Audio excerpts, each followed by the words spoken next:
জানিস কি কেস হয়েছে? হ্যাঁ, বাপনকে খুঁজে পাওয়া যাচ্ছে না। খুঁজে পাওয়া যাচ্ছে না মানে? হ্যাঁ, আরে ও তো বোম্বেতে। আরে যাইনি বম্বেতে যাইনি। এই দেখ না, ইনি এসছেন, ইনি বলছিলেন। তোমরা জানতে না বাপন বম্বে যায়নি? না তো। ও বম্বে না গেলে আর কোথায় যেতে পারে তোমরা কেউ জানো? আপনি ঠিক জানেন ও বম্বে যায়নি? কেন?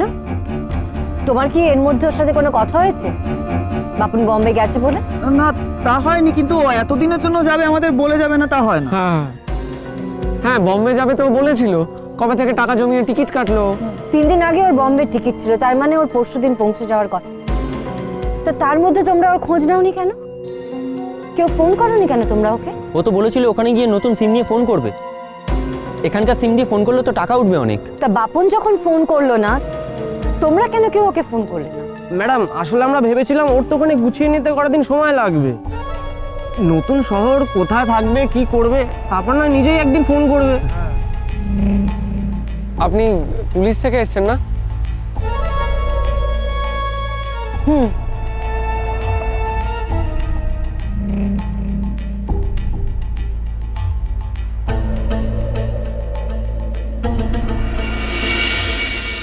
একটু অপেক্ষা করুন, স্যার এক্ষুনি আসবেন। আপনি বসুন please. Thank you, most welcome. Nancy,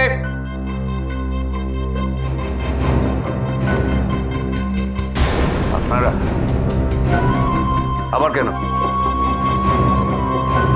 mister পালিত, আপনি তো জানেন খুনি এখনো ধরা পড়েনি।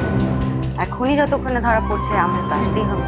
শুনুন, আমি ভোরবেলা শ্মশান থেকে ফিরেছি, এখন কথা বলার মানসিকতা নেই। আর তাছাড়া ওইসব খুনি টুনি কিচ্ছু নেই। শি ওয়াজ ড্রাঙ্ক, তারপর পা পিছলে পড়ে গেছে, এটাই ঘটনা। ঘটনাটা এরকম হলে আপনার কি কিছু সুবিধা হয় মিস্টার পালিত? অফিসার, আমি চাই না আপনারা আমাকে ডিস্টার্ব করুন। আমাদের যে কোনো উপায় নেই, আমাদের একবার ছাদে যেতে হবে। যান, ছাদে যান, যেখানে খুশি যান, শুধু আমায় ডিস্টার্ব করবেন না প্লিজ। মিস্টার পালিত, দময়ন্তীর ডায়েরিটা কোথায় আপনি জানেন? ডায়েরি? কেন, আপনি জানতেন না দময়ন্তী ডায়েরি লিখতো? ও, সেই ডায়েরিটা যেটা কেউ চোখে দেখেনি। 5 বছরে আমার তো অন্তত চোখে পড়লো না। খুঁজুন, ভালো করে বাড়িতে খুঁজে দেখুন আমার নামে কি কি লিখে রেখে গেছে। মানে আপনি কি জানেন যে সেই ডায়েরিতে দময়ন্তী অনেকের নামে অনেক কিছু লিখে রাখতো, আর সেরকম অনেক কিছু আপনার নামেও লিখে রাখতে পারে বলে আপনি ভয় পাচ্ছেন? আমি তো অ্যাটলিস্ট ভয় পাওয়ার মতো কোনো কারণ খুঁজে পাচ্ছি না। আপনি যদি খুঁজে পান সেটা বার করুন, আই ডোন্ট কেয়ার।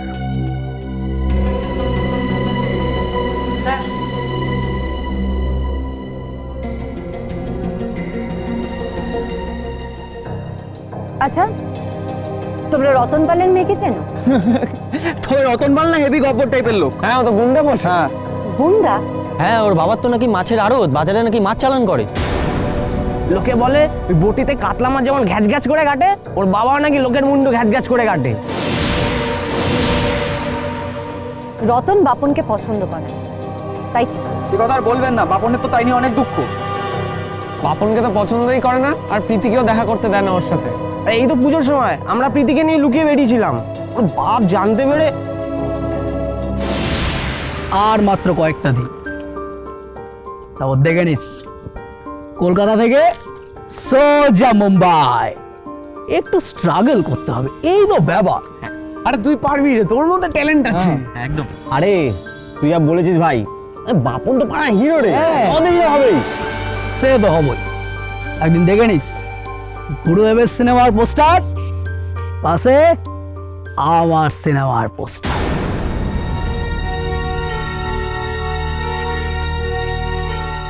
আমার মেয়েকে নিয়ে ঘুরতে যাবো ছিল না?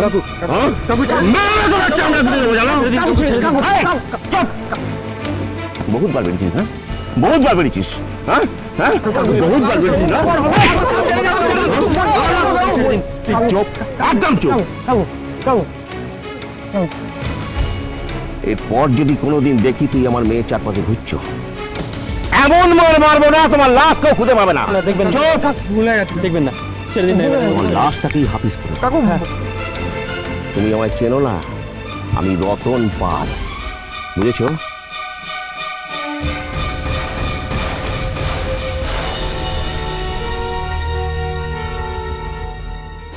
সেটাই তো স্বাভাবিক। ক্লাস 8 ফেল একটা ছেলে পড়াশোনা না করে সিনেমার হিরো হবে বলে লাভ হচ্ছে। তার হাতে মেয়েকে দেওয়া তো কোনো মা বাবাই ভাবতে পারে। সে যাই হোক, ওদের মহব্বত কিন্তু একদম পাক্কা। হ্যাঁ একেবারে। কি যেন বলে না, বল না। আরে লেলা মজনুর মতো। হ্যাঁ কিন্তু ওদের প্রেমটা প্রীতির বাবার জন্য ট্র্যাজিক না হয়ে যায়। ওসব সিনেমাতেই ভালো লাগে, আসলে বাস্তবটা যথেষ্ট কঠিন। আপনি একবার ওর ছবিটা দেখুন। দাঁড়ান, এই দেখুন।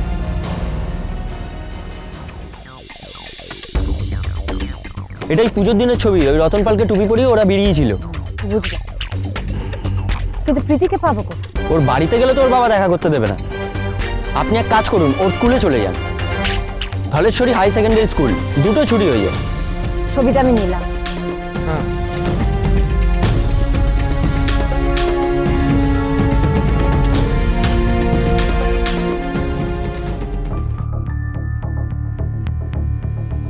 দেখে তো মনে হচ্ছে না কোনো ধস্তাধস্তি হয়েছে। না, সেটা হওয়াই স্বাভাবিক, কারণ দময়ন্তী বসুর বডিতে এক্সটার্নাল ইনজুরির চিহ্ন পর্যন্ত কিছু নেই। কিন্তু কি হলো সে রাতে? কে এসেছিল দময়ন্তীর সাথে ছাদে, বা দময়ন্তীর আগে বা পরে? কোনো সূত্র যদি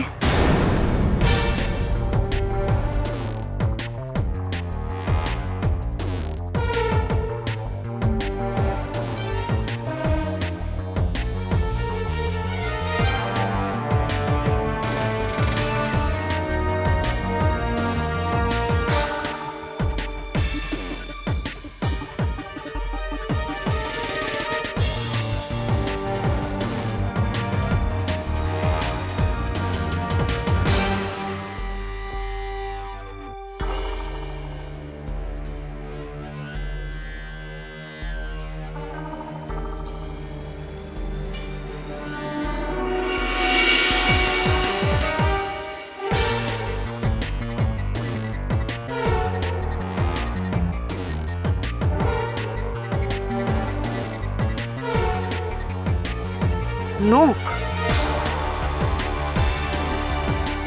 লাল নেল পলিশ করা নখ,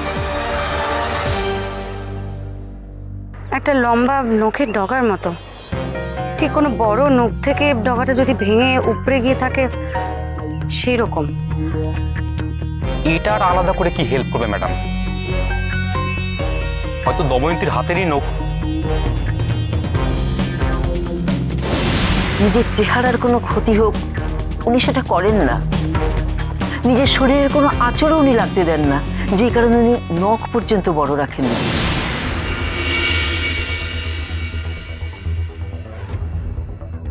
না অফিসার, দময়ন্তী বড় নখ রাখতো না, পাছে কখনো নখের আঁচড় লেগে যায়। তাহলে এটা কার? নখটা যখন দময়ন্তীর নয়, তার মানে হয়তো দময়ন্তীর খনির হতে পারে। ও যখন দময়ন্তীকে তুলে ফেলে দিচ্ছিল তখন নখটা ভেঙে গেছে। ম্যাডাম ম্যাডাম এইরকম নখ তো মেয়েদের হওয়াই স্বাভাবিক, কিন্তু একজন মেয়ের পক্ষে দময়ন্তীকে এরকম ভাবে তুলে চিৎ করে ফেলা কি সম্ভব? হয়তো সে একা ছিল না, হয়তো তার পার্টনার ইন ক্রাইম আছে।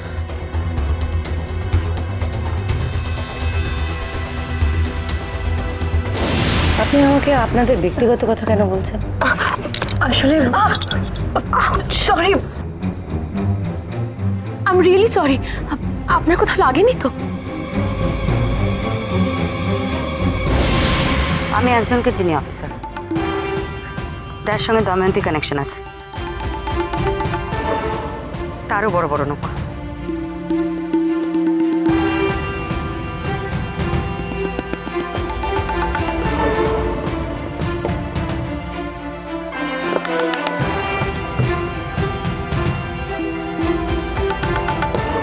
কোথায় আছেন?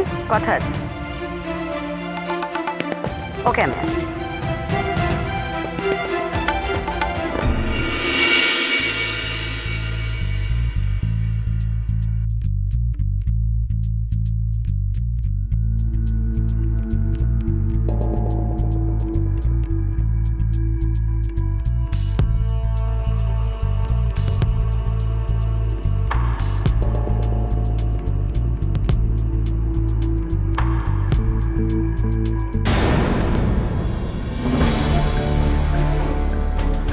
মিসেস মুখার্জি কোনো খবর পেলেন?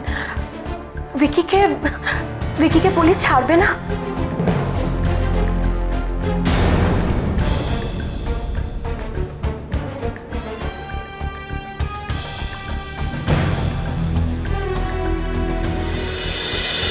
জয়কার